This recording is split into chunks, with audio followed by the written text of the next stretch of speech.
였고요. 요즘 들어서 시장 대비 비교적 좀 선전하는 종목 하나 한번 알아보겠습니다. 삼성물산을 젤파고TV님께서 신청을 해주셨어요. 이 종목 거의 13만 원 부근에서 사셨는데 12만 9,600원이 매수가라고 이야기를 해주시네요. 비중은 2%입니다. 일단 조금만 담아보셨나 봐요. 지금 탈출 기회인가요? 14만 원까지는 가겠죠? 라고 하시면서 지난해 14만 원까지 간 적이 없어서 이번에는 어떨지, 이번에 반등을 또 어떻게 봐야 될지 궁금하다고 질문을 주셨는데 오늘 6% 오르면서 52주 신고가 썼습니다. 또 오늘 같은 장세에 이런 종목이 손에 꼽는데 정말 강했습니다. 일주일 내내 오르네요. 그러면 최근 들어서의 강세는 어떤지 그리고 대응 전략까지 알려주세요. 네, 확실하게 이제 삼성물산하면 어떤 인프라 설계업 이런 것들 이제 토목업을 영위를 하고 있는데 어떤 실적에 대한 기대감보다는 이제 저평가 종목이기 때문에 어떤 정부 정책 발에 따른 주주하는 기대감을 상승해서 판단됩니다. 제가 삼성물산을 종목 상담을 드린 적이 있었는데 그때가 2달 전입니다. 2달 전이었는데 그때 이후로 많이 좀 좋은 모습 보여주고 있는 것 같아요. 그때 제가 삼성물산 말씀드리면서 뭐 실적이나 자산 가치로는 공격할 게 없으니까 제발 좀 어떤 주주 환원 정책을 해라라고 이야기를 했었는데, 이제 그때 삼성주들이, 삼성 관련 종목들이 강세를 보였던 게, 이 상속세를 니익에서 블록딜 했을 때 좋은 모습 보여주었고, 그 뒤로 추가적인 뉴스가 안 나와서 조금 약세를 보였는데, 이번에 정부 정책 발언 나오면서 이제 저평가 매도를 갖고 있는 종목들한테 주주 환원 정책을 내놔라라고 하면서 그 부분에 좀, 한 4개월 정도 굉장히 강한 모습 보여준 것 같습니다. 이제 삼성물산 실적 발표를 보면은 뭐 전년 동기 대비해서 뭐 매출액과 영업이익이 크게 안 변했어요. 매출액은 전년 동기랑 비슷하고 영업이익은 좀 증가하는 모습 보여줬는데 증가폭은 한 10%가 안 됩니다. 그래서 뭐 2차 전지나 반도체에 비하면 정말 그렇게 뭐 실적을 크게 개선한 종목이 아닌데 이렇게 4개월 연속 강한 모습 보여줬다는 거는 정말 정부 정책 발언에 따라서 투자분들께서 민감하게 반응을 하고 있구나, 그렇게 보시면 좋을 것 같습니다.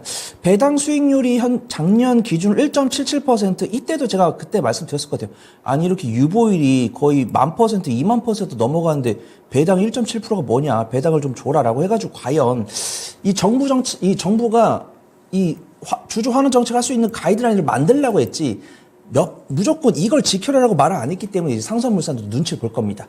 주주 환원 뭐 자사주 얼마나 할지, 이제 정부였으면, 좀 강한 정부였으면 당연히 자사주 매입은 뭐 10% 이상, 뭐 배당은 뭐 당기 순이익 대비 몇 프로 이상 이렇게 딱 못을 박았겠지만 그런 게 없기 때문에 기업들도 아마 눈치를 볼 거예요. 우리가 얼마만큼 해야 우리가 많이 먹으면서 주주들한테 칭찬을 받을까? 지금 상황보다 좋게 나올 겁니다. 그래서 일단 배당 수익률 1.77% 줬는데 한 3%, 4% 좀 예상을 해보면 되지 않을까, 그렇게 판단되고 있고요. 근데 그런 배당 수익률 이상으로 변동성이 발생을 하고 있기 때문에 배당 수익률 이제 부수적인 수입으로 잡고 기술적 분석을 통해서 매매를 해보면 좋을 것 같습니다. 근데 지금 일봉을 봤을 때는 정말 2년 내 최고가고 주봉으로 봤을 때는 3년 내 이제 최고가를 돌파를 하고 있기 때문에 서서히 조금 대응을 해보면 좋을 것 같다고 판단되고 있고요.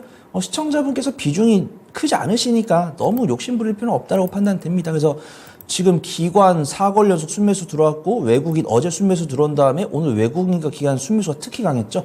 그럼 추가 상승할 가능성이 있다라고 판단됩니다. 근데 이제 한간에 그런 이야기가 있더라고요.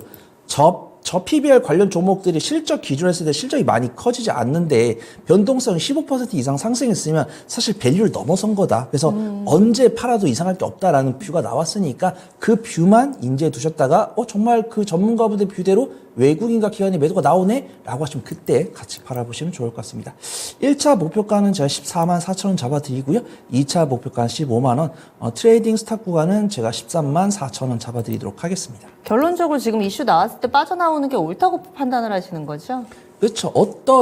이제 저는 투자할 때 항상 저평가 매력도도 이익 기준, 자산 기준을 보는데 자산 기준은 이 기업이 이제 사업을 그만할 때인데 잘 나가는 기업이 사업을 그만둘 리가 없죠. 그래서 사업을 그만둔다라는 거는 이제 자진상장 배제할 때나 아니면 자기들이 힘들어져서 자산을 청산하면서 어디 뭐 M&A 해야겠다, 이런 뉴스이기 때문에 PBR은 내가 정말 중장기 막 1년 단위, 2년 단위, 3년 단위 투자할 때 참고하는 지표고요. 저는 보통 펄을 봅니다. 근데 펄을 이제 유심히 안 보는 섹터는 이제 뭐 제약바이오나 뭐 2차 전지, 그다음에 뭐 반도체랑 완성차, 이것도 원래 반도체랑 완성차도 원래 펄을 봤었는데 성장 모멘텀 생기니까 이제 안 보고, 근데 이제 건설이나 철강, 화학 이런 것들은 퍼나 PBR을 볼 수밖에 없습니다. 근데 이들이 실적은 5%, 10% 증가를 했는데 5%, 10% 증가한 것도 잘했다고 칭찬을 해주는 섹터인데 정부 정책 발언 기대감에 지금 12만 원에서 13만 8천 원 왔으면 거의 15%, 16% 올라온 거거든요. 그러면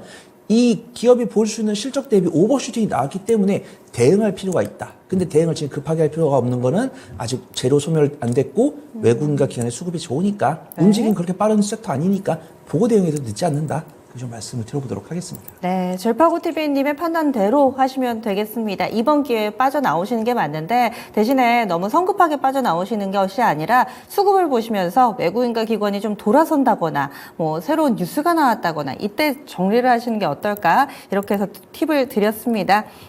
목표 주가 한 14만 원, 15만 원 그 사이 즈음에서 설정을 해주셨으니까요. 잘 대응하셔서 마무리 지으시기 바라겠습니다.